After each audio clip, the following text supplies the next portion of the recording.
We're going to start here in a few moments. What did I find today? We're going to find out. Getting all geared up.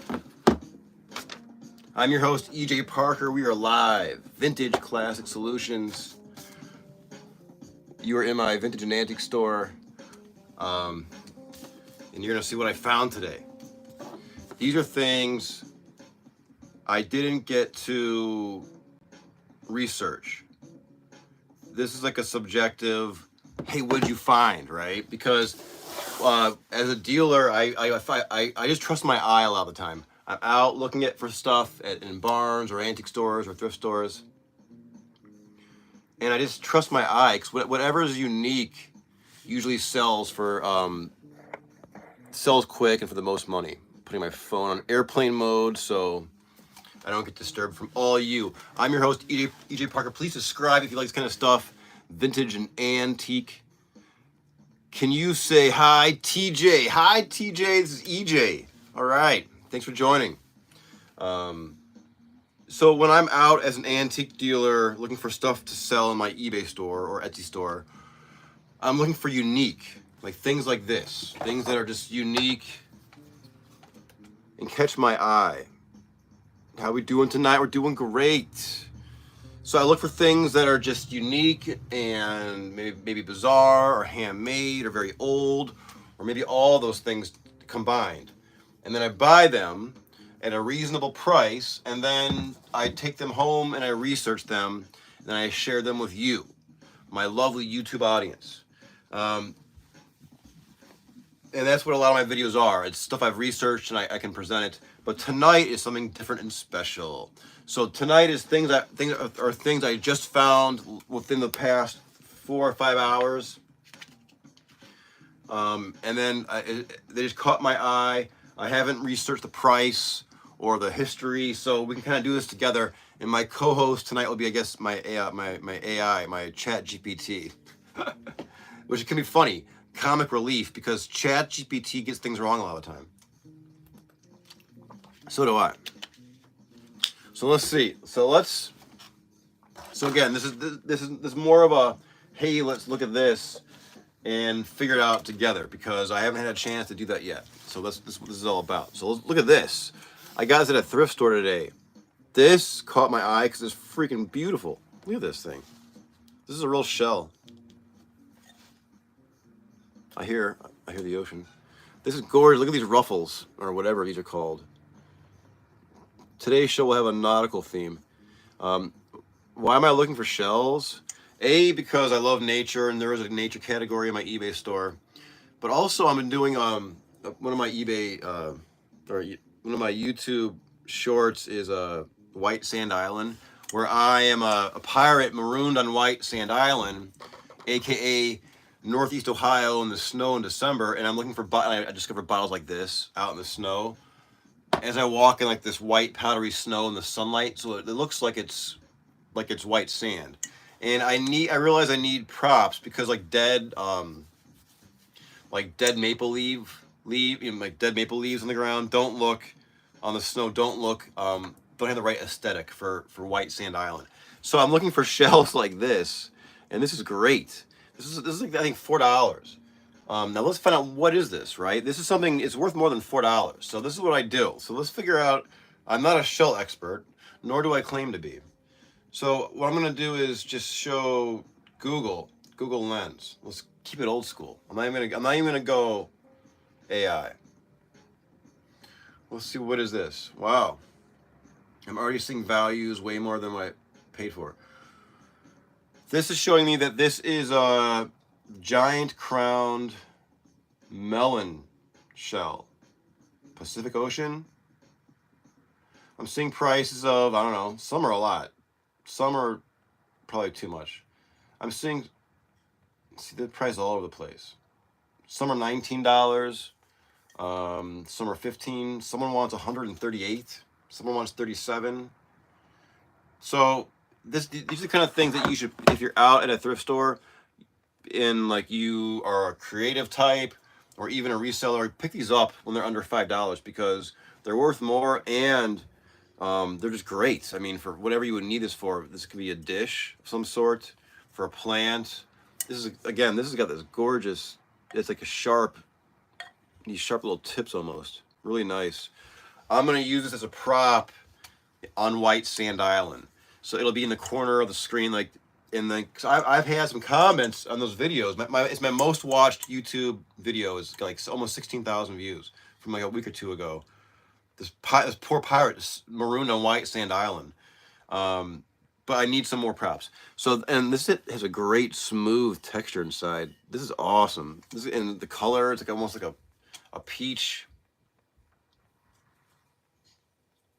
orange. I don't know. This is great. So, this has got to be a snail, right? A snail of some sort. Let's keep going with what this is. What is this? This has to be, is it a conch? I had a conch shell the other day. That's a lot more beat up looking than this. This has a polish to it. It also has a tone to it. Hear that? Shells can be quite musical. So now let's ask ChatGPT. Let's pull out the big guns. Let's see what's going on now. ChatGPT. Let's take a photo and ask what kind of animal this belonged to. So that's a pretty good photo. Now, disclaimer: ChatGPT can be wrong, and that's it. I asked ChatGPT when it was last updated, like when its knowledge database was last updated, and it told me June of 2024. So 6 months ago, it updated its database, or whatever, its knowledge. Hi, what kind of animal did this belong to? What kind of animal does or did this belong to?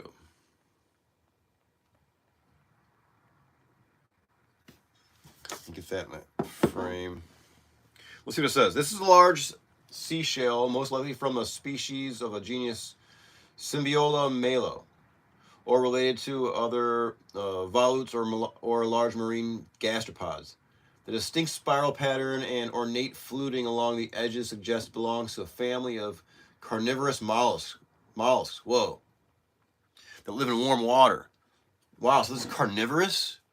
I'm not even carnivorous. This thing would eat me before I would eat it. Let's see.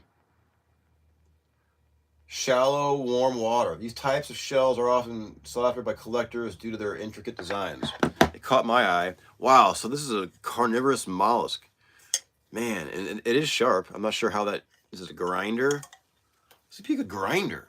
Like you have like some like herbs and be like, shh. What kind of herbs? I don't know. Whatever kind of herbs you would like. But that fits right in your hand, and then this is like kind of sharp. Interesting. Wow. What else we got? Let's see what else we got. These are things I found today. Let's look at this. So old boxes can be great for anything. I'll get these to resell in my store when they have the right aesthetic, the right look. Because these can be, you can get these anywhere, like TJ Maxx or whatever. Or these could be gifts from like Morocco or anywhere throughout the world. And what I look for are like the hinges and like the locks. It just kind of makes it, you can see like a higher quality, or if it's older, just from like the patina. This one's got a lock, but there's no key, but that's okay. I like this one. These are good for gifts, like for giving like some kind of special gift. It'll make it look more special in a box like this. I wish it had the key because it says, what does it say? Foreign made. It's not very helpful, but okay, so it's foreign made, assuming it. Well, it's foreign made. I don't see any other markings, but it's pretty beautiful and it's quite intricate. And it was worth, I think I think I paid $3 for it. So this can be good for like Christmas regifting. Like you get a gift without a box. Like if someone likes vintage and antique, you put it in a box like this and wrap it. It's even, it's great. All right, so I collect cheap souvenirs. I use them on my train set, or I feature them. Like landmarks or whatever. I talk about the history. This was a couple bucks from a thrift store. Ripping the price tag off that. Bam! This is a resin Statue of Liberty. A gift from France. This is awesome. This one, there's no date on it. It's got a green felt base. Probably says made in China. That made in China sticker ripped off probably. She's beautiful though. I like how she has some overtones of the copper, kind of like. But these are cool. I always pick these up when they're really cheap because if you have a bunch laid out, it can like set a tone, like a little cityscape, like on a train set. Also, just it's cool to see all the different artist renderings of the Statue of Liberty. This is like I think $2, and she's a broken part of her crown's broken, but that's okay. Now, I guess back in the day, you could actually go. There's a spire. Now, when I was a kid, I remember like her 100th, like her centennial was back in the 80s, like 87 or 85 or 86. So I studied about the Statue of Liberty when I was a little kid, and she had has a spiral staircase that goes up her arm, and you could be a spectator in her torch back in the day. How cool is that? Like in the Victorian era, like what, the late 1800s, early 1900s? And then they ended that. I forget why they ended that. And then and the torch was a glass with like metal framing. And then they removed that and replaced it with like that like frosted gold one in the 80s, which looks kind of cool too, but it didn't have that old school glass look. And then you can no longer go up there. I want to go to the Statue of Liberty just because I want to go up. I think it'd be cool just to be inside. She's so iconic. Anyone ever go on the Statue of Liberty? Because now you can go up to her crown, from what I know. I think it'd be amazing to see all the rivets and how she's made. she made a copper, and originally she was copper brown, like a penny, or a 1 cent coin. But then she oxidized due to the um, to the ocean water, right? It's like if you have a copper penny and you put it in a glass. If you get a copper penny and you put it on a napkin with like vinegar, and you put a cup over it, in a couple days it'll turn to the color of the Statue of Liberty. I'm your host, EJ Parker. We are live in my vintage and antique store. These are things I found throughout the day. If you like this kind of stuff, please subscribe. These are things that I will eventually, I will sell in my antique store of the same name, Vintage Classic Solutions. What the hell is this? Let's check this thing out. Look at this thing. I had to get this. Pioneer Qualitex. Santa Claus. This is a balloon. A Santa Claus blow-up balloon. 29 cents. Toss it up. It lands on its feet. 3 feet high when inflated. This is like stuff you don't see anymore. And it was a couple bucks. Made in Willard, Ohio. The Pioneer Rubber Company. That's a new one. I kind of specialize in vintage antique rubber toys or vintage rubber toys. And this is made in Willard, Ohio. Holy cow. You don't see this stuff anymore. This goofy Santa Claus balloon. You punch it around. I mean, come on. This for this to slip through the cracks of time, it's quite amazing. What's it worth? Hell if I know. I mean, probably more than. Hopefully, I mean, I think I paid a couple bucks for it, so it's probably worth more than that. I hope. I gotta do some research. The next step is to research this stuff. Sit down and research it. Let's check this out. Look at this. Look at this. I was in a barn, the miscellaneous barn in a town called Paynesville, Ohio. You gotta go. So I bought a bunch of stuff, as you can see, and then on the way out, I was checking out like the counter, and I'm like, oh wait a minute, what's that? This was hiding in the corner. Do you know what this is? Besides freaking awesome. This is a Mack truck hood ornament. So this goes on the top, the hood of a Mack, like a dump truck in the 80s or like the late 70s. And I remember this stuff. Like, this is what made that truck look tough as shit. I mean, look at this thing, this bulldog, these freaking yellow eyes. Like, who's gonna stop in front of that? Like, you gotta give this truck some room. And these trucks, if you know, like, were just big and boxy, just like a freaking chunk of just steel and bolts, and grease. And this, I mean, as I can recall as a kid, just seeing like, oh, look what a cool hood ornament. So, I mean, this is like the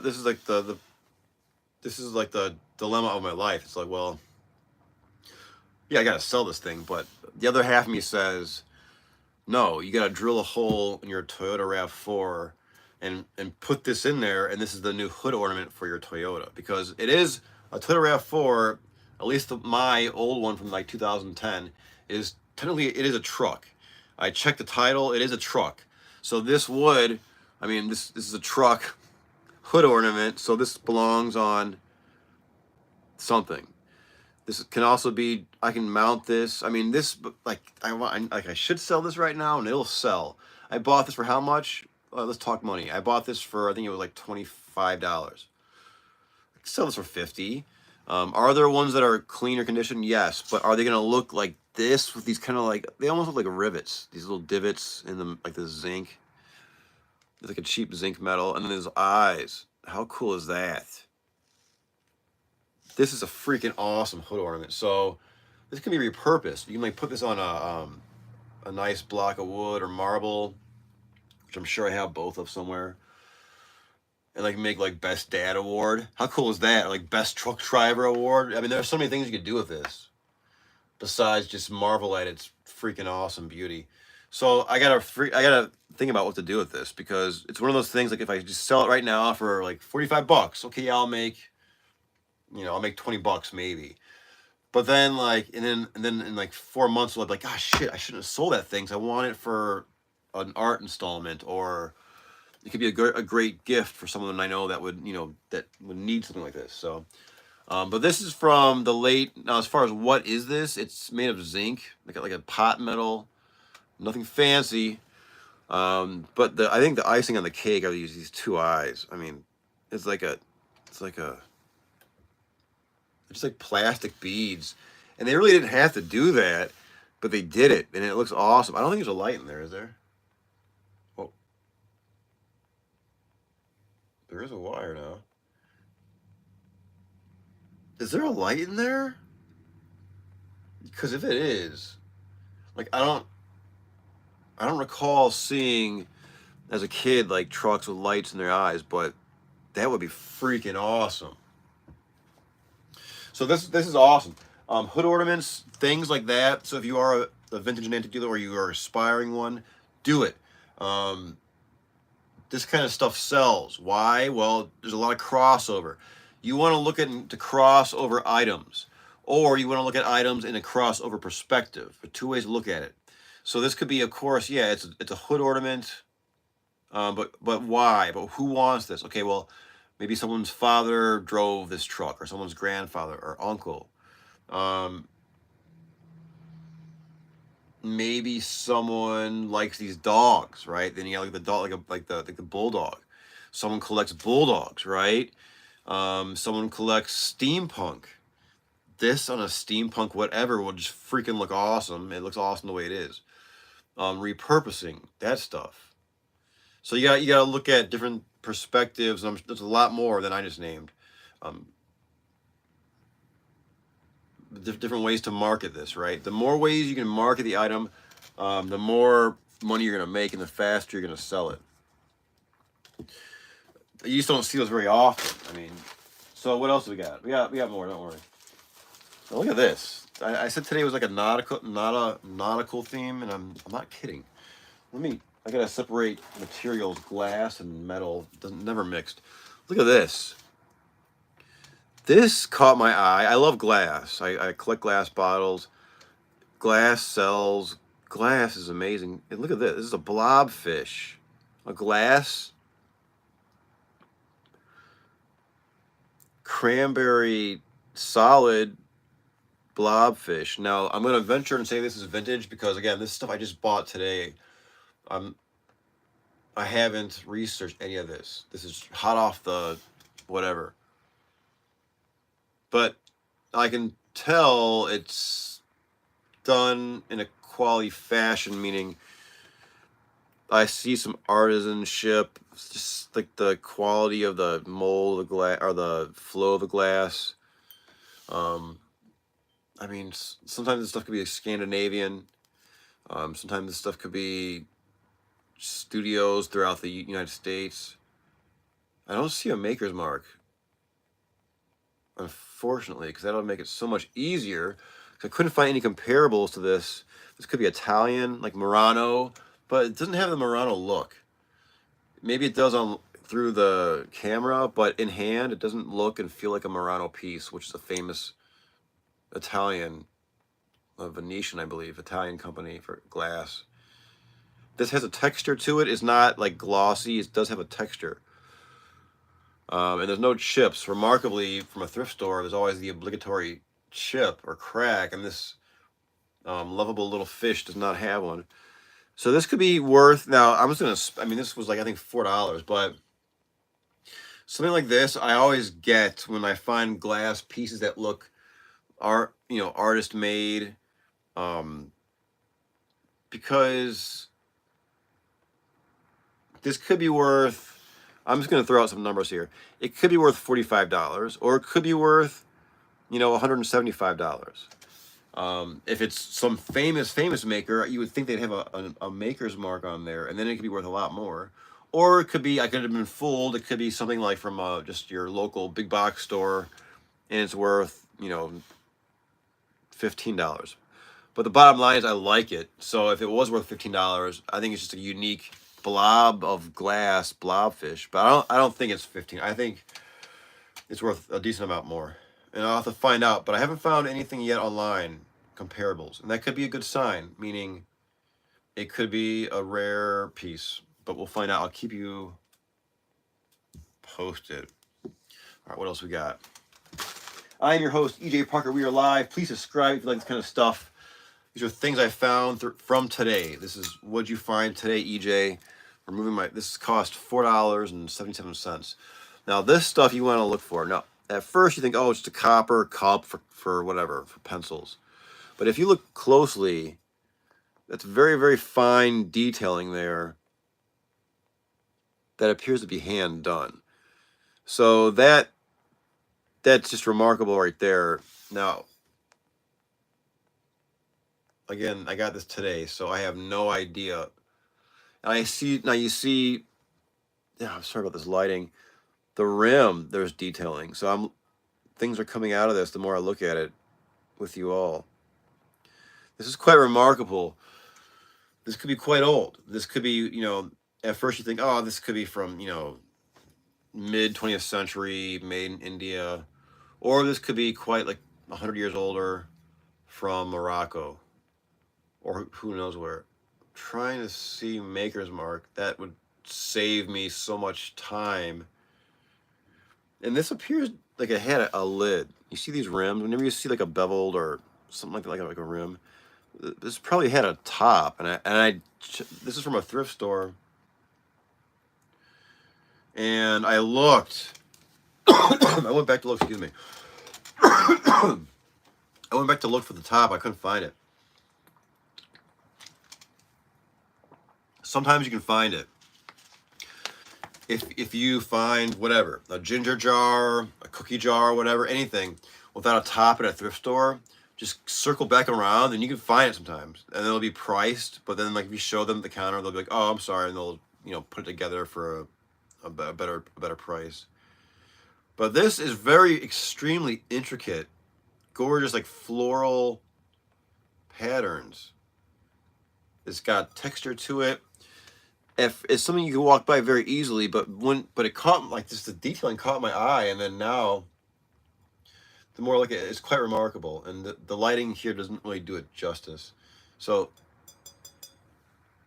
and it looks like an honest tarnish, meaning it's been used for something, a pencil cup or whatever, for a long, long time, because I have enough copper and brass to where you can kind of tell fake patina or just gunk. That looks kind of quite old.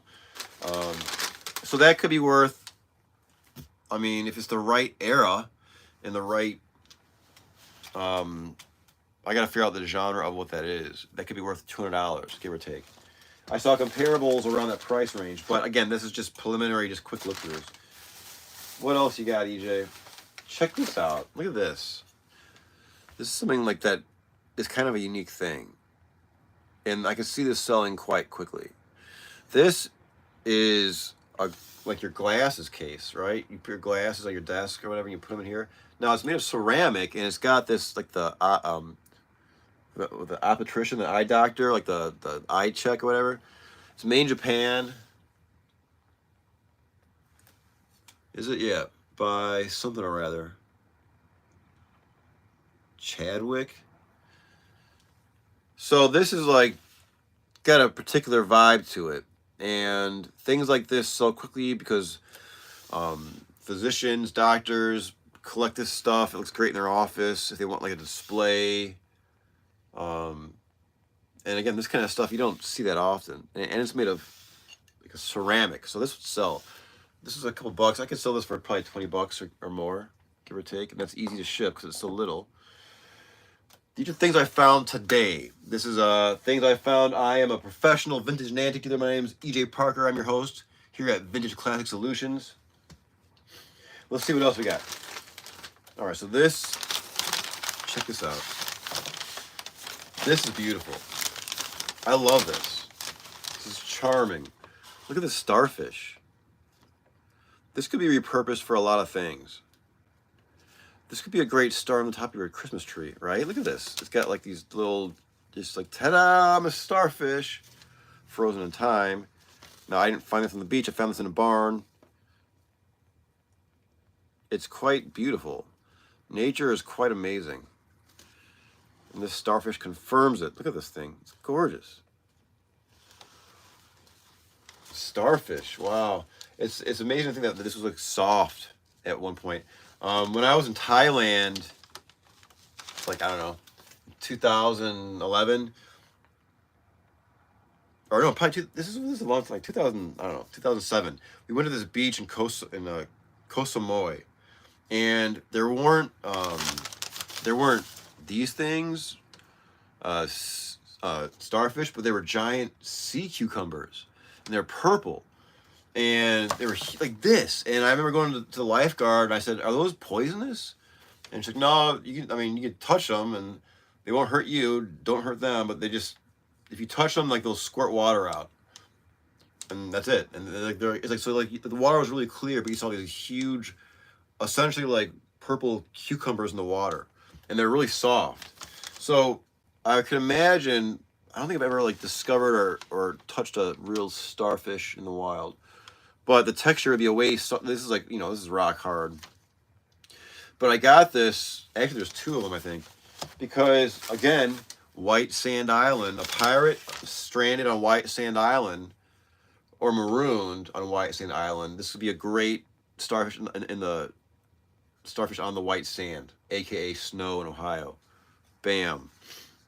And that could be great for repurposing. Let's see. I think there's more.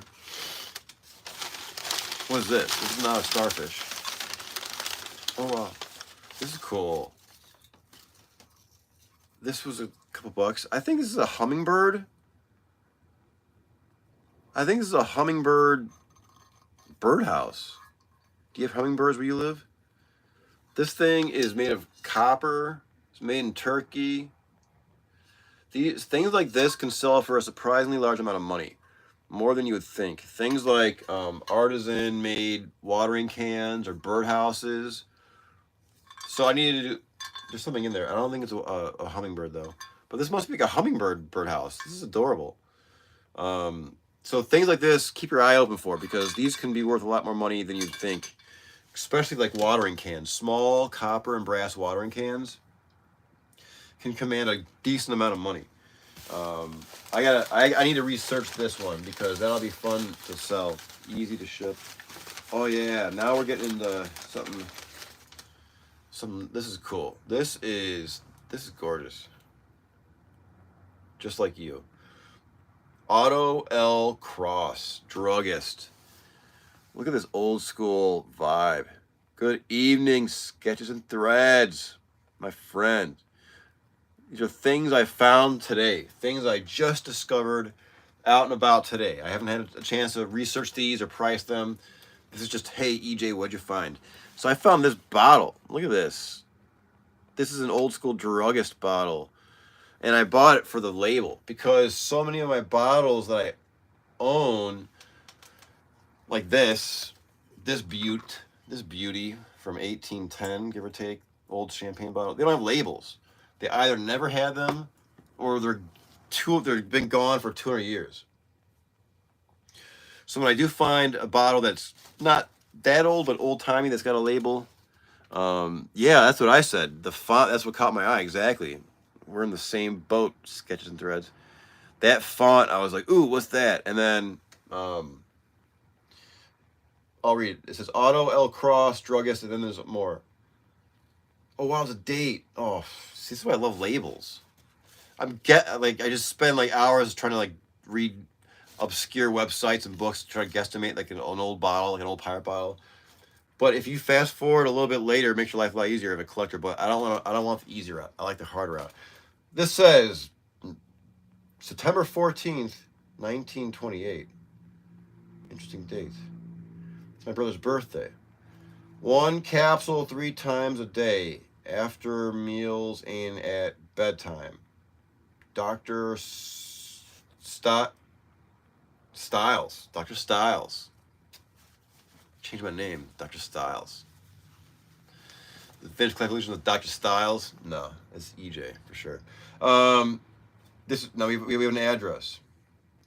Dr. Styles, Gowan in Germantown Avenue, something, Philadelphia. Cool. See why like labels are so fun? Man, there's a lot right in that. There's a lot of information, right? Interesting. Yeah. So date. 19. So this is almost 100 years old. I'm still wrapping my head around the 1920s now, or 100 years ago. Like, that's kind of crazy. Because as a kid, it was like, oh, 1920s, this was a long time ago, but it was like 75 years ago. Now it's 100 years ago. That's kind of a big deal. So this is a 100-year-old bottle. That's older than I thought. And it was a couple bucks. Now, who would buy this? People buy these things. For example, when I buy and sell bottles, I have milk baby nursing bottles from the 30s and 40s that are made of glass, and they have like a pyro, like they have like a black paint. It's got a certain name to it. But my point is this: they have advertisements for like drug companies or jewelers, like, you know, Auto Family Druggist, Main Street, you know, Pittsburgh, Pennsylvania. And those bottles will sell for a lot of money very quickly. How much? I mean, you can ask $300 or $400 or more, and they'll sell within a week. Whereas a bottle with an embossed or a pyro fired emblem of, you know, like Little Bo Peep or Humpty Dumpty will take, you know, maybe 8 months to sell, and you might make $15 or $20. So those really small town obscure, I mean, just those small, like family owned shop stuff, those things sell big time. They're rare. I need to get some more coffee. I'll be right back. Don't go anywhere. There's a lot more in store. I just gotta strip myself. It's been a long day. How's your day going? It's been a fun day. There's been ups and downs, mostly ups, but some downs, but it's been a good day. Like my morning show this morning, and I think Sketches and Threads, thank you for being there. Yeah, this is definitely made in the USA. Like this morning, my Wi-Fi went out in my motivational morning, and hey, EJ, what sold? So that was discouraging to me, but we found a solution. Someone helped me work it out. I deal in antiques, in vintage. Anything past the year 1985 besides a bass guitar or an iPhone, I don't know what the hell to do with it. I'm like, what? I mean, just give me Wi-Fi in my shop, please, somebody. Because I hate the fact that I get all focused on all of you and my shop and what I'm doing and talking about, and my Wi-Fi cuts out. It's very frustrating for me. So I think that's worked out finally, and I can show you all around my shop, which is fun. Because right now I have to be very stationary because the Wi-Fi is such a fine line of working and not. But that's going to be fixed very soon. And then you'll have one closer look into EJ Parker's hot mess life. I mean, my vintage and antique store. So that sounds, yeah, this morning was bad. It was, yeah, bad Wi-Fi. So I had to end it because I would get a train of thought going, and then it'd be like, oh, Wi-Fi cut out. And then I'd be like, I respect you all too much to put you through that. So that's going to be fixed very soon. So I thank you for your patience while I work that out, because that's not part of my house. That's like a shop on the side. So, and when you go live, by the way, it sucks data like a son of a gun. I learned that by the hard way. I use my month's data like by like the third day of the month. I'm like, God damn it! I'm like, and like my phone is like how I price things when I'm out and about. So, you know, like I was going live one night, and I forgot to look, because if I go out from my Wi-Fi range, my data will kick in. And I was doing my live whatever, I think my John Wick thing, you know what I mean? And then I look at the end, I'm like, oh, I've been on my data the whole time, whole crap. And then I get a message like from like Verizon, like, you've reached your max for the month. I'm like, oh no, I got like 25 days left. I live on my phone, you know what I mean? The only thing that's not vintage and antique that I love is my iPhone, because I can talk to all of you. It's amazing technology. And the only real time machine that I know of is YouTube. YouTube is a time machine. It really is. So I'll be right back. I'm gonna put some music on. I'll be back in 2 seconds. Don't go anywhere. I'm gonna put some. Yeah. I'll be right back.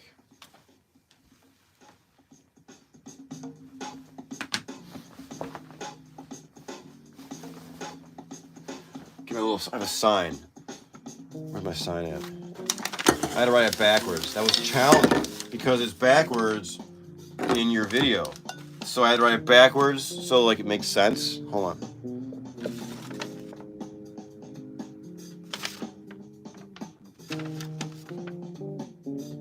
Kind of like that. Uh-oh. Alright, I'll be right back.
Back.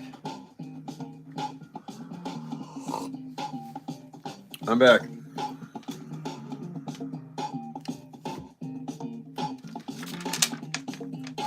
So I gotta ask all you something.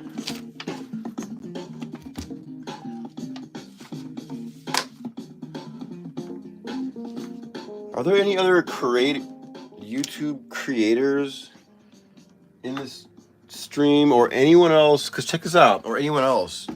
Because this morning, when I opened my YouTube app, I got a message from YouTube saying, do you want to let AI learn from you, from your content? Like, do you want to let AI learn, like, train from you? And I was like, I didn't have coffee yet. What? And I hit dismiss. It was like go on or dismiss, and I was like dismiss. And I'm not sure if that was like a dismiss as in no, or dismiss as in dismiss this message for later, because I'm curious to know what that's all about. Because I assume that AI is learning from me various things, because I specialize in obscure things. I don't know. You're not a YouTube creator yet? Sketches and threads. Do it if you want to do it. Do it. Just be yourself. Just be yourself. Be yourself, and just don't be dissuaded by anyone. Like if you, I think I said this before, I'll say it again. Like if you have like 50 subscribers, for example, and you upload like 2 short YouTube shorts, and then like you lose 5 subscribers, don't worry about it. Like let them go away. Like just keep going, just be yourself, because you'll keep getting more people that like what you do. This is another Starfish. I love this thing. these are just gorgeous animals. I'm sorry they're dead. I didn't kill them. I found them in a barn in Ohio, very far from the ocean. But I think done respectfully, these are gore. I mean, just some kind of. I mean, look at this. Oh my gosh, look at it already. Back at home in the ocean. I did not make that painting. How well do the starfish? That's a good question. We'll find out together. How about I list one and I keep one? Yeah. That's why I love finding two of stuff. Yes, they are. Yes, they're very brittle. Yes, they're fragile. There's no smell, which is nice. Sometimes they have like a salty, fishy smell, but there's no smell at all. Yes, they're very fragile. Yes. But I think I love mixed media art, like art with different things affixed to it. But I think, I mean, that could be cool. They're just so gorgeous. And the star design, I love triangles. This and the triangle in nature, and there's all this. Probably I love symbolism, and I'll probably see all the symbolism in these. And then the back. I mean, look at this. The back. Such a gorgeous animal. It's amazing. And when they're alive, they're soft. I don't know. I got these for I think two for $8. They were on sale. I'll sell one. But I do keep, like, me and my children have like a curiosity cabinet of like a beaver skull or a raccoon tail, things we find out in nature or at flea market. Like, we don't hunt or anything, but like if someone at like a flea market selling things they find, we buy them to learn about. You know what I mean? And I mean they're beautiful, and we're respectful to them. You know, we don't we're an homage to nature. So this, I think I'm gonna sell one. We'll find out Sketches and Threads what they're worth. Packing it will be, I just gotta use a lot of like a shock absorbent, like tissue paper or like, you know, like a newspaper. Use something that to absorb a shock, because yeah, they're fragile. Cardboard alone wouldn't stop a shock, I don't think, enough. Let's see what else we got. This is cool. This is the Guggenheim Art Museum. This is a little Christmas ornament. Solomon R. Guggenheim. I went there, my wife and I went there, I don't know, back in, it's been a long time now, 2011? Holy cow. But it's cool. I believe there's no right angles in this place. It's been a minute, but you ascend like this spiral walkway. It's not a staircase, but you just ascend. It winds up like a screw, and there's no right angles from what I recall. And all the art's very like contemporary, abstract, modern, many adjectives like that. But it was great. It's a memorable experience.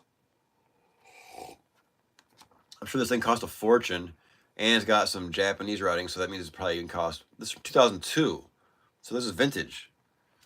So now it's vintage. There you go. That's good. Yeah, I'm gonna probably sell this. I don't collect Christmas ornaments, thank God. One thing I don't collect. Jeez Louise. Though it is cool, and I mean, see, now I'm talking myself into it. Like another like cheap souvenir, though this probably wasn't cheap. Next to the Statue of Liberty, like for your little cityscape on your train set or whatever. So that's cool. It's always fun to find a cheap souvenir out in the wild when it's been a place I've been to. You know what I mean? What else we got?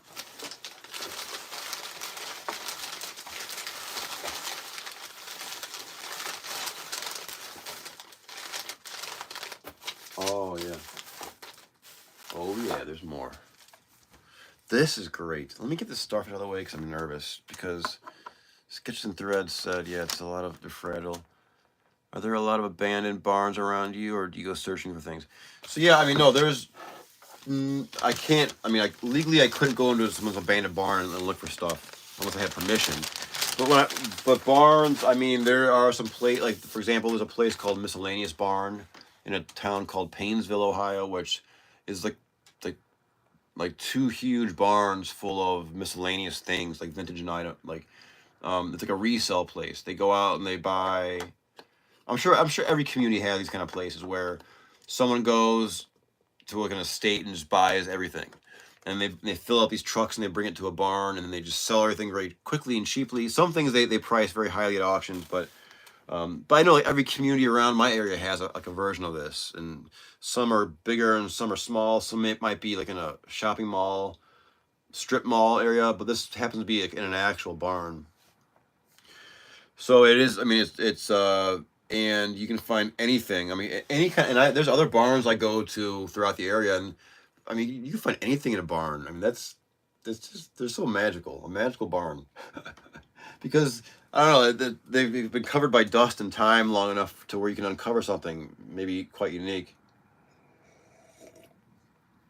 Whereas an antique store, things have been brought and curated. Like, you know, the antique store is in a whatever building, and people bring things there. But a barn, if it's an old barn, things have been in that barn for a very long time, from just necessity and utility. We're talking like old buckets, old chairs, old tools, wrought iron, baseball gloves, anything on the shelves, you know what I mean? The tools, old vases. I mean, you gotta use your imagination, because you can find anything. And I'm not just talking like guy antiques, like guy stuff, like tools, rusty oily cans. No, you can find gorgeous crystal, vase, artwork, things that can appeal to anyone. But you gotta look. Yeah, I'm sure you can. Now, the abandoned thing that's the stuff that dreams are made of. Because like if you find like a bottle dump, then you're sitting on like a generational wealth situation. Because if you find I mean, look at me, I buy these damn things. This one was affordable. This one was like 45 or $40, but I'll spend $230 on a bottle or more. And people spend a lot more than I do. So if you find a bottle dump if you can date a dump in the ground from, let's say, like 1850 or earlier, every bottle that's not broken that you find could be worth at least, I mean, if it's the right kind of, I mean, like $50 or more, or, you know, give or take. If it's older, a bottle dump, every bottle could be worth a lot of money. So you see my point, like, you want to keep it a secret, like a pirate map, like a treasure map, because you don't want other people to know where your precious bottles are at, because bottles are very collectible and expensive. You know what I mean? I've found a few, but the problem is they're not very old. They're from one dump. I think they stopped dumping there like 1974, so it's before my time.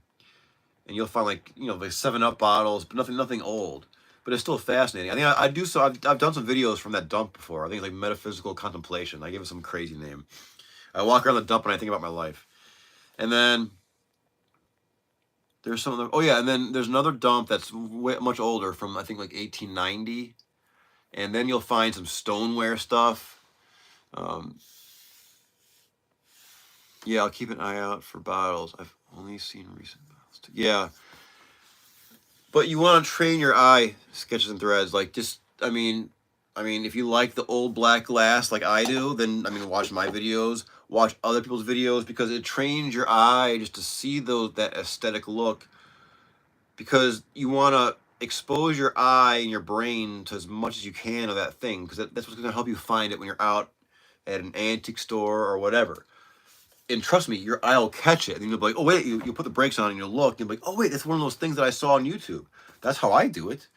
So it's just like keeping your eyes open and like just looking everywhere. You know what I mean? Like when you're out at a antique store or anything. Because you can find a lot of amazing stuff where you'll be like, I can't believe I just found this. And some folks can't, and they put it back and they walk away. But you can find some amazing things. And I make a living off it. I mean, trust me. Like I have competition every day when I go out picking for stuff. I don't call myself a picker, because I call myself a vintage and antique dealer. But when I'm out picking, there's people all around me doing the same thing I'm doing. They're picking for toys or sports clothing or household appliances to resell. You know what I mean?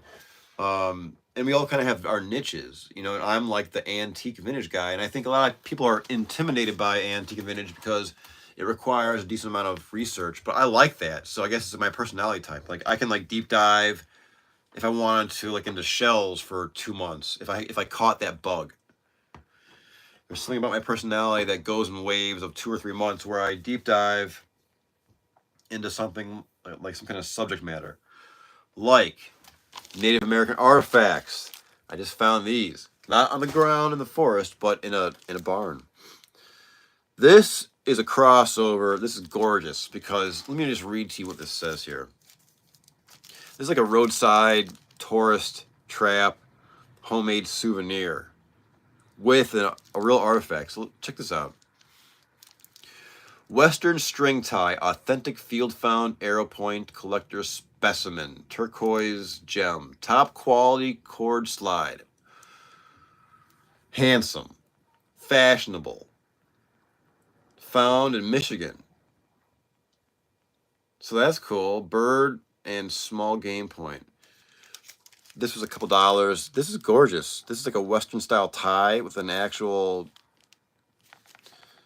Native American arrowhead with a gem of turquoise. This is amazing. I found this in that barn for a couple bucks. So after I muse off this, I mean, I kind of want to wear it. You know what I mean? But I got to sell this. Otherwise, I can't make enough money to eat. You know what I mean? So this is awesome. And I love Native American artifacts. I love to learn about them. And then I found not just one, I found two. Look at this one. There's the Indian, the Native American point right there with the turquoise. Let's see what this one says. Western string tie, authentic field found, arrowhead, collector's something. Collector's specimen, top quality. Fashionable. I love it. Found in Appalachia. Oh, wow.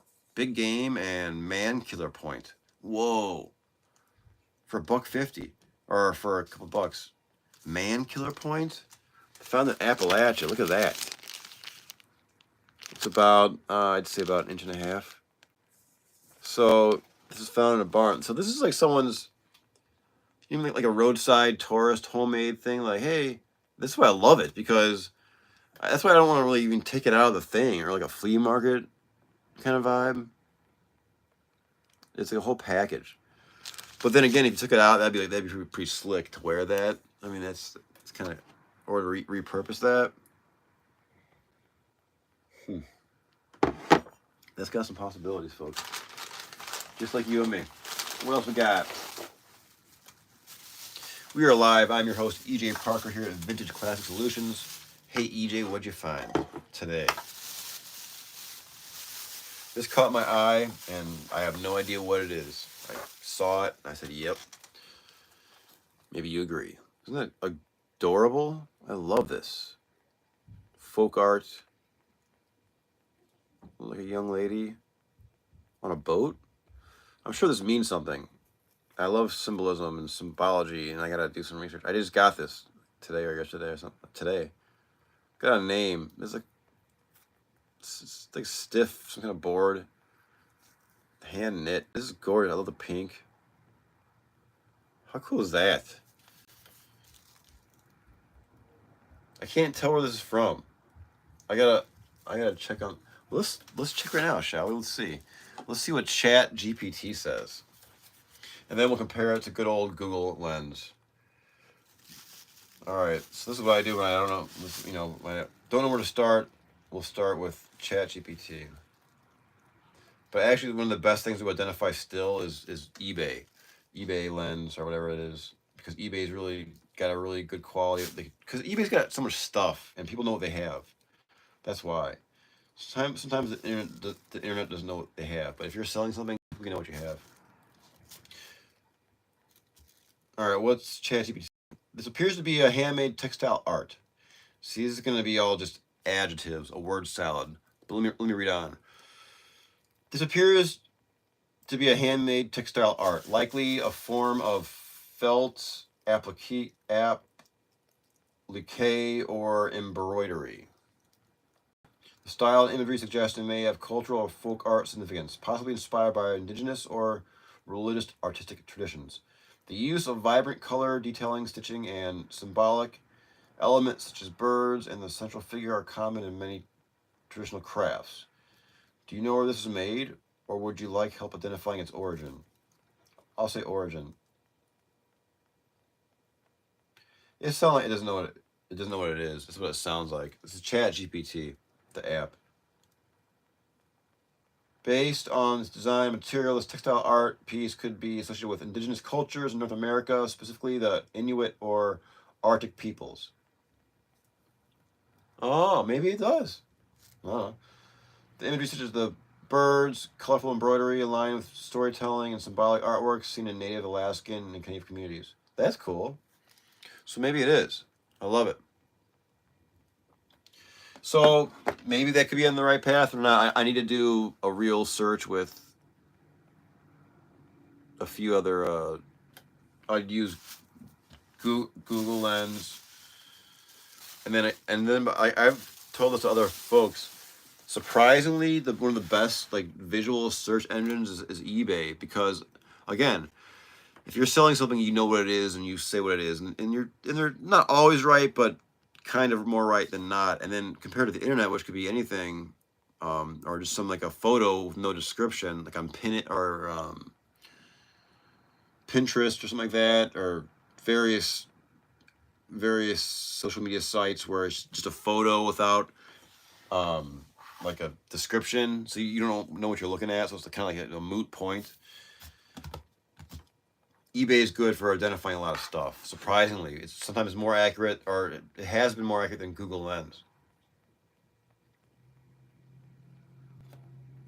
And then you have a value attached. So you have you can, bam, eBay, this is what it is, and then you have comparables with value.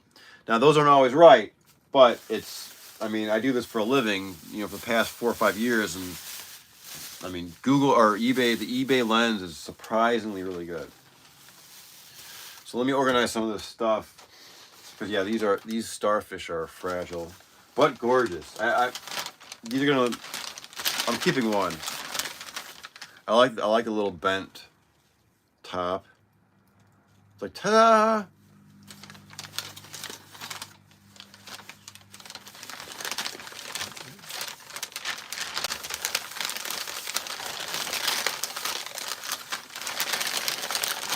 Let's see Google Lens. All right, let me see. Let's see what Google Lens says. Good idea. Let's see what Google Lens says. I'm curious too. Thank you for keeping me on track, Sketches and Threads. I need you. If you want to become a mod, let me know. I need people to keep me on track sometimes with my stuff, because I just get carried away. My channel's growing, and I need people dedicated, passion to help keep EJ Parker focused on the task at hand. I'll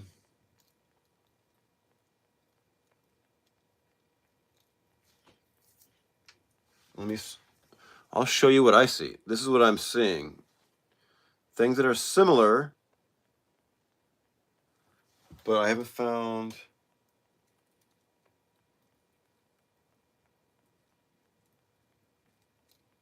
But it's pretty good. Now let me try Google. Let me try eBay. Let's see what eBay can do. Let's put eBay into play. Let's see if eBay can get this.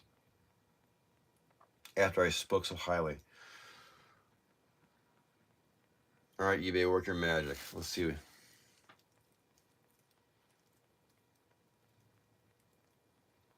No, this is totally wrong. It's showing me like stuff like this. Like not folk art, this is like contemporary stuff.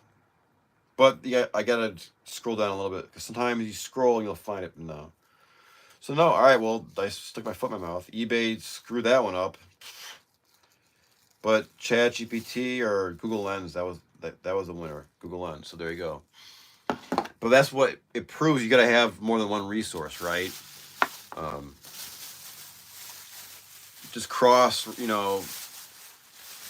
reference. Just to be sure. Oh, we got more. Check this out. These are awesome. Look at these.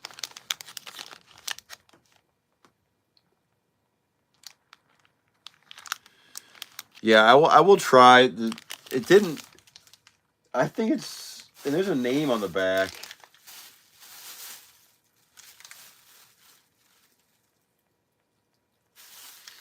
I like your inquisitive nature. So let's see. Let's zoom in and let's see, because got nothing to lose. You know what I mean? And this appears to be felt, or at least it is now. Sorry. Um, let's see what Google Lens says. The close up, because this has to mean something. This imagery, yes. I feel like this person. I feel like it's a woman. It looks like a boat, possibly. So one that said Inuit, I'm like, oh, okay, I can see that. But let's try again. Now let's see. So more of the image, as my spectacular viewer suggested.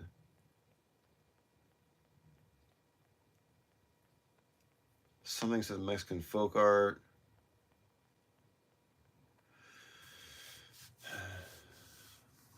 It's pulling up a lot of the same stuff as it did before. It's closer than our eBay search. This is kind of close. This is a rug. That's a rug. So it might think this is like a rug. There's no scaling. It might think like, oh, it's like a big rug or a wall. Like a wall throw, like from like the late mid 20th century. So the search continues, and these are some of the sometimes these kind of things, and like I don't like doing this, but I do it for a few reasons. Like this kind of stuff, like, all right, I don't know what it is, and I just kind of put it in a box in my shop, and then it might sit for like 2 or 3 years, but then over the course of those 2 or 3 years, you might come across something where you're like, that's the thing from the thing, and then you go back to your shop and you dig it out, and you're like, this is it. So sometimes you gotta give yourself a chance, just from time, because I could sit here and keep searching, till midnight tonight, and just keep getting no results. But sometimes you'll just be somewhere out in the wild, or be looking through a book, and you'll be like, wait a minute, that's that thing, like an organic discovery. So I mean, it does happen. I might just, but that it just seemed like it's kind of like might happen with that thing, because I don't know. I hope I can figure out what it is. This I got. This is Nepalese handmade paper, like a little booklet, little notes. These are like little cool gifts, like unused stuff, like handmade paper stuff. Handmade paper's cool. What else is in here? So I mean, tomorrow morning, if I get a sale overnight, I will try to. I'll try to go live again.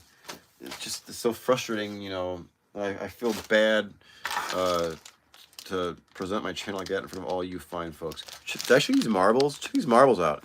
So I don't know marbles. There's like people that specialize in marbles their whole lives. Some marbles are worth a ton of money, and it kind of baffles me because I don't get it. Like, I need to figure out, like, there's no maker's mark. There, to me, it's like a sphere of glass. How do you decipher what's so special and valuable about one compared to one that's like, no, that's worth like 5 cents, EJ?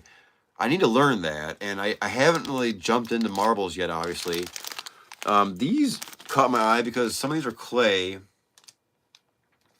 Clay marbles are pretty old. You make them yourself back in the day, as a kid. We've actually found some clay marbles in our yard. That's a fun time, finding old-timey marbles in your own yard. These appear to be quite old, or they could be, no, these are probably old. But then again, I'm not a marble guy. I don't want to lose my marbles either. But there's one that's quite gorgeous. It's like a iridescent rainbow, which is sweet. So I don't know. One more thing I need to research, right? Throw it in the pile. But that's what I do. I'm a professional vintage and antique dealer. My name's EJ Parker. Bam! So all this stuff that you see, if you have to have something, be like, oh, I gotta have it, and I will put it on eBay, and I will make you happy, I promise. sometimes I just gotta, I don't know what, I'm a generalist. I specialize in generalization. What does that mean? I sell a bunch of different stuff. And that's a good thing, and it can be challenging because other people that just sell, let's say, vintage toys or just vintage Christmas, they have, that's pretty much it. It's easy. You come to my store, that's what you get. Like when you're in the mood for vintage Christmas, you go to that store. My store is the opposite. I do a little bit of everything, but I try to do the best I can in everything. And some items are, I mean, you just gotta look. You know what I mean? And I'm really trying to move a lot of things out of my store over the holiday season because I want to rebuild the store. Um, just have different items. I want to freshen it up with old stuff. If that makes sense. So that involves just moving some stuff out, clearing some space. I need to organize. Um, and I'm, but there's gonna be clutter. And I know my channel, I get a lot. I see, and I read my comments, and I like the interaction. And some of the comments are around like people saying, "Oh, I'm a hoarding," or "I'm a minimalist," or "I see your stuff like you're like a hoarder." So people get those feelings, and I never really thought about that because it's just my life. I just have a lot of stuff, so I have to have a lot of stuff. It's my inventory and my collection, and eventually I'm going to sell it all at one point, But then I realized, people that are minimalists, like, oh man, like, what do you do with all that space? Like, what do you do? Like, sit around, you drink coffee, and I mean, like, you know what I mean? Like, I'm not making fun of you, but I'm like, I was trying to like, I would be like, oh, I need to have stuff because you see I have that stuff everywhere. And I like filling up space because it's kind of like I'm like trying to make my own like little heaven on earth, like just fill up just things that I like everywhere. I don't know. It's just me, right? So I'm trying to think what else I found today. That was it. I've been having a lot of fun with this Milagro cross, and I want to thank Laminar Flow, one of my mods, for saying, don't sell it. So I was thinking about selling this, but they said don't sell it, so I'm not gonna sell it. Are the marbles handmade? I think they are. I think they are. Let's see, sketches and threads. Yeah, check out my shop whenever you want. It's open 24/7. That's why I love eBay. 24/7. I'm setting up my shop this month. Good on Etsy and eBay. Good. And setting up social media. Good on Instagram. Good. Good. Good. Good.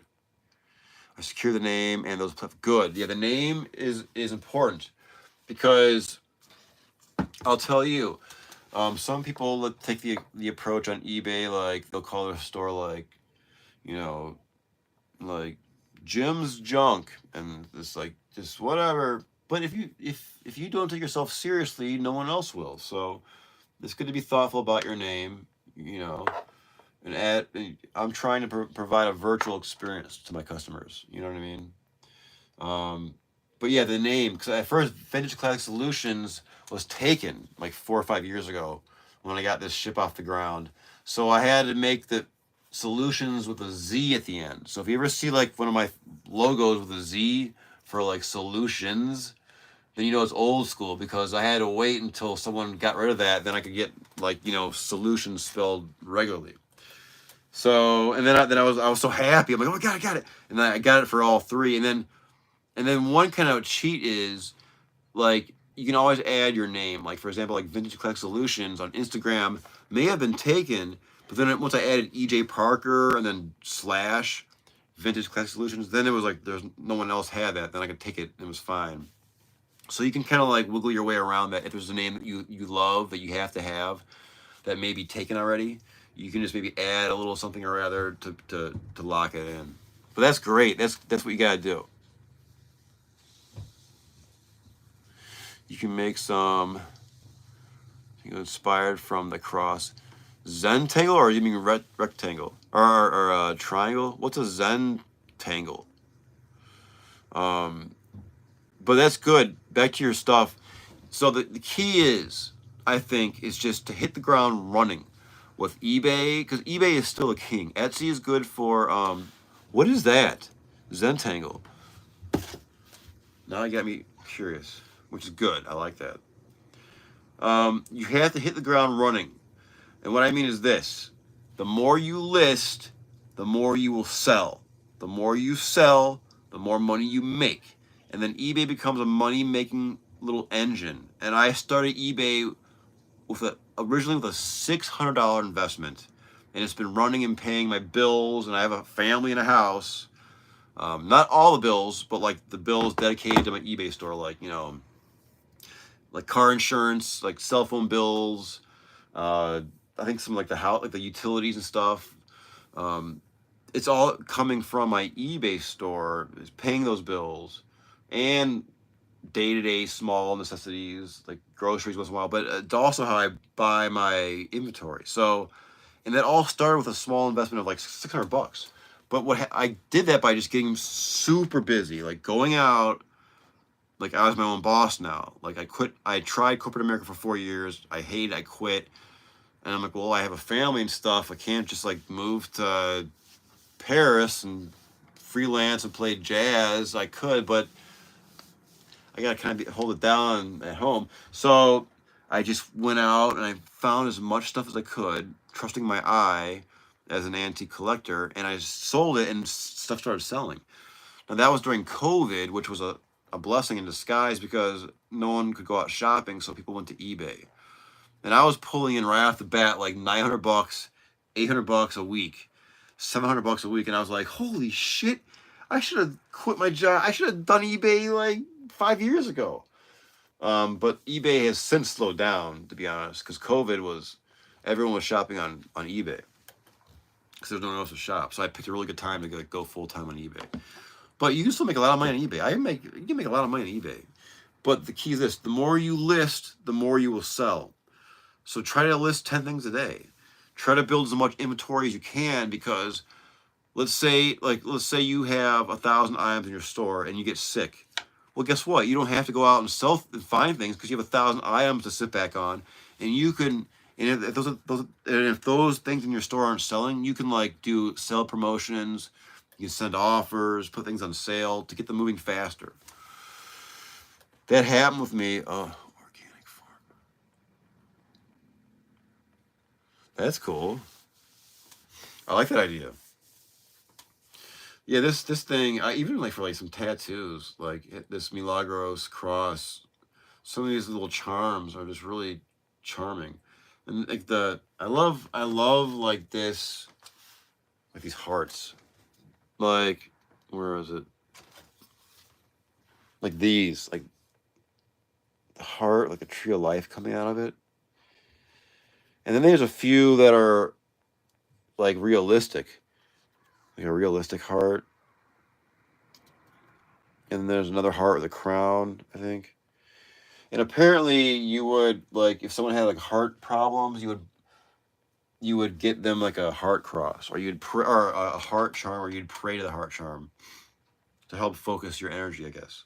So that's cool. Yeah, I'm happy I didn't sell this. I think like even like because like tattoo artists, like tattoo items. I'm learning about tattoo items because that's a very collectible genre to be aware of. Tattoo art on the wall of tattoo parlors, the old school stuff can be worth a lot of money. Tattoo guns that are old are worth a lot of money. Pardon me. Things like that. So I think something like this could be valuable to a tattoo artist for like things to muse off of, like ideas. Because there's a lot in there. There's a lot. There's a lot happening in this little cross. It's quite remarkable. I like it. And I found that at a thrift store for I think like $5. And again, it's what I do is I give myself like a budget. Like, all right, I won't buy anything over $10 without checking online like what it is and how much it's worth. But something like that that's that unique and it's like $5, I just put it in my cart and I buy it and I don't think about it until I get home and I research it because it's too unique. And then you see the results, something very unique. So expose yourself when you're out looking, for your items, sketches and threads. Just like look for unique and bizarre, because if it's unique and bizarre, it's probably rare and desirable. Those things go hand in hand. Old and rusty, like old soap, like think outside the box. If you think inside the box, you're going to have a hard time making money. What does that mean? It means everyone in this business looks for antique and vintage toys, right? Action figures, old toy cars, or like old golf clubs, or old baseball cards, or old comic books, or old records. So when you have 10 people in a small community doing the same thing or more, then it's just too much competition. That's why you gotta think outside the box. Like, I'll give you some examples. So I like primitives. Like, the more beat up, rusty, the better. Like, I'll buy some old bucket with a hole in the bottom for $1. Why? Because people will use it for like a planter. And if I buy it for $1 and I sell it for 25, well, it's all profit, right? I mean, and if it breaks in the mail, which it never does, then you lose $1. You know, you can refund your customer. So this is my point. Let me tell you what I did. So I was at a flea market and there was a crock, a stoneware crock that had crazing, all this crackling effect. It was gorgeous, probably from like 1895. And it was, I think, $2. Just no name on it, but it was just so old and weathered and beat up. It looked beautiful. I knew it would sell, and it did. And so when I bought it, when I was going out the door, I looked inside. There was something inside. There was pieces of old soap, like farmhouse beige yellow soap, probably from 1890. And I was about to be like, garbage can, dump, see it. Then I was like, wait a minute, let me try something. So I kept the soap and I went home and I put it on like a rustic, like galvanized or like a copper tub that looked really beat up and beautiful. And I made it look really good. And I sold that soap for I think like $20. So the point of my story is, you gotta think outside the box and list things that other people might be scared to list. Like, you gotta be brave to list some like nasty old, not wasn't nasty, but like just some old soap. And now I sell soap. I have soap from my store from 1836. So I learned from that lesson that old soap sells, EJ. So now when I'm out, I look for old soap. And guess what? I was in that same barn I mentioned earlier, miscellaneous barn, and I found a box of soap, and on the soap is embossed, and it says 1836. And I was like, holy guacamole, that's so old. 1836? And so I bought it all, the whole box. It was probably like, I don't know, 9 bars. It's all hand cut. I have more I'll sell, and I'm only asking like $20, or I think it's like not that much money. It's soap from 1836. It doesn't smell too weird. It's from a candle maker in Cincinnati. I did some research. It's from a candle maker. I forget the name. And I think it's 1836 or 1834. It's 1830 something. Whitman, I think. It's a candle maker that branched off into the soap making business, and they embossed, luckily, their name on it, so I know the name and the date. So if you want soap from 1836 or the 1830s, I'm your man. Someone just bought some 2 days ago, I think, and I gotta list it some more. I have more, and it's all in various condition, but it's all hand cut, bars, and it's embossed. You can still read it. It's remarkable.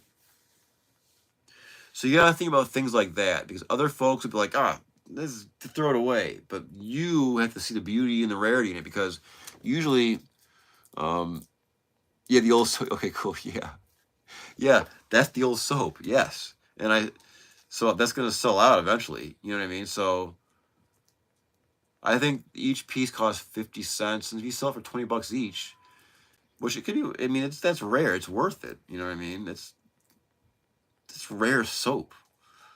And there's got to be soap collectors or people that collect in that kind of genre. Where else are you going to get soap from 1836?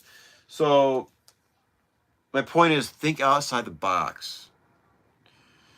Because that's how you make money. And that's how you eliminate your competition. You got to think differently from the people around you. Because the more you will pick sketches and threads, the more you realize, there's a lot more people doing the same thing as you. Because when I first started, I'm like, I'm the only person that's picking. No. When we start doing it for 4 months, a year, 4 years, then you're like, oh, hey, what's up, Chuck? Hey, Eugene, how you doing? Like, you know what I mean? Like, you'll see everyone all the time. There's like all the same faces. So, but you can coexist peacefully. You can coexist peacefully with other pickers if you think outside the box. You will make more money if you think outside the box. I've been in thrift stores. This is like an EJ Parker success story. I've been in thrift stores with other pickers where it's like, hey, EJ, check this glass out. This is like a $20 Fenton piece. I'm like, oh, that's cool. And I proceeded to find a Lalique cut glass sculpture worth 4 digits. And I sold it for 4 digits with competition in the same store. Why did I win and they didn't get that? Because I have books about Lalique that I studied beforehand, so I know who this person is and was and what their art is. So when I'm out, I have somewhere in the back of my brain, Lalique, some kind of little memory chip. So when I'm scanning like a robot on aisles of racks and stuff, I'm like, hold on. And then I look, I see the name, Lalique. How much is it? $10. Sold. And then I sell it for 4 digits.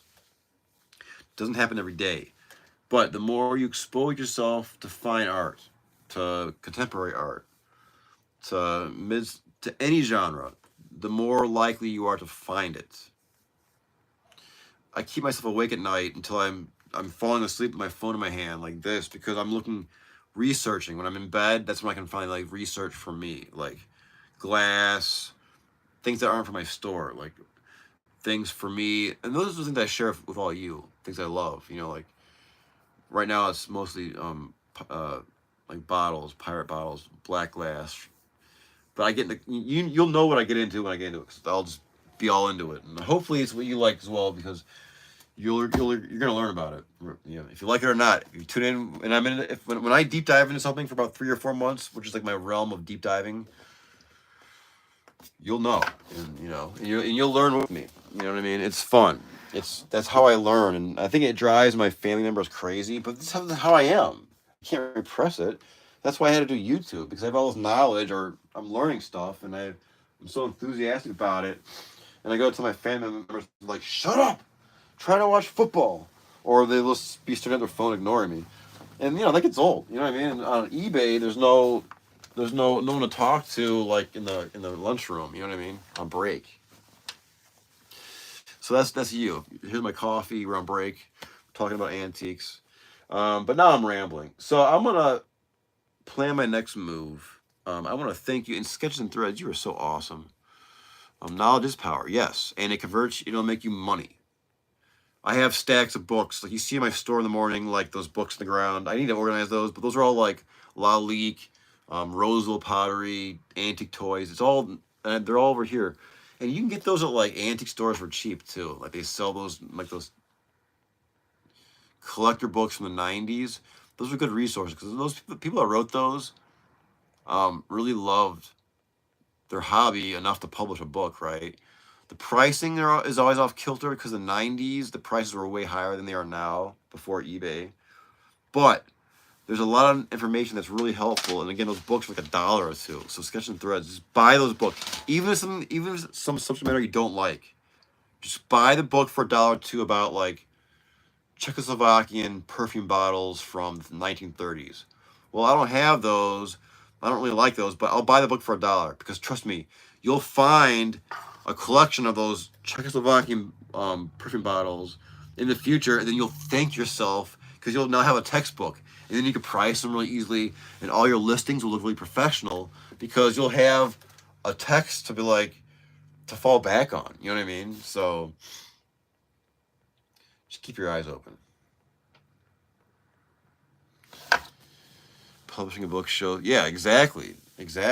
So I trust those things, and if someone were to question me, well, EJ, well, how did you get that? I'm like, well, there's a book right here, and then what else can I do? You know what I mean? Like, if the book's wrong and I'm wrong, then But it just gives you something legitimate to hold on to that can help help you in your listing, and it'll help you, because I trust you. Trust me. You'll find the book, and then you'll find something in the book a little bit later, and then you'll be so happy you bought that book for $1 or $2.